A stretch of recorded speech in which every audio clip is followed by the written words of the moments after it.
మీకోసం ఇంట్రెస్టింగ్ గా ఉండే ఒక చేప గురించి చెప్పబోతున్నాం. అక్వేరియం లో రంగురంగుల చేపలు పెంచుతూ ఉంటాం. అక్వేరియం చేపలు చిన్నదైనా పెద్దదైనా వాటిని చూస్తూ ఉంటే మనసుకి ఎంతో హాయినిస్తుంది. అలాంటి చేపలలో ఒకటైన జీబ్రా డానియో ఫిష్ గురించి తెలుసుకుందామా? జీబ్రా యానిమల్ మీద బ్లాక్ స్ట్రిప్స్ ఎలా ఉంటాయో ఈ చేప శరీరం పైన కూడా వైట్ స్ట్రిప్స్ ఉంటాయి. అందుకే వీటికి జీబ్రా డానియో ఫిష్ అనే పేరు వచ్చింది. ఇవి మంచినీటి చేపలు. ఈ చేపలను చాలా మంది అక్వేరియం లో పెంచడానికి ఇష్టపడతారు. జీబ్రా డానియో ఫిష్ సాధారణంగా 1.5 నుండి 2 ఇంచుల పొడవు వరకు పెరుగుతాయి. ఈ చేపలు 2 నుండి 3 సంవత్సరాలు జీవిస్తాయి. సరైన సంరక్షణతో ఇవి ఎక్కువ కాలం కూడా జీవించవచ్చు. ఈ చేపలు అన్ని చేపలతో కలిసి ఉండగల సామర్థ్యం గలవి. అందుకే వీటికి స్కూలింగ్ ఫిష్ అని కూడా అంటారు. జీబ్రా డానియో చేపలను సైంటిఫిక్ రీసెర్చ్ లో ఎక్కువగా ఉపయోగిస్తారు. ముఖ్యంగా జెనెటిక్స్, డెవలప్మెంటల్ బయాలజీ లాంటివి తెలుసుకోవడం కోసం ఉపయోగిస్తారు.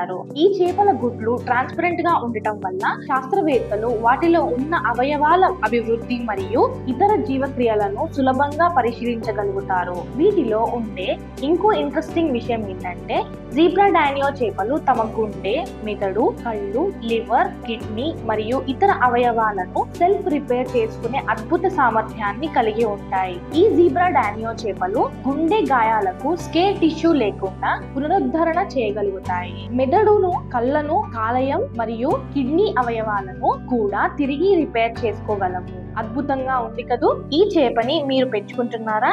అయితే కమెంట్ల రూపంలో తెలియజేయండి. Follow fishery news for more updates.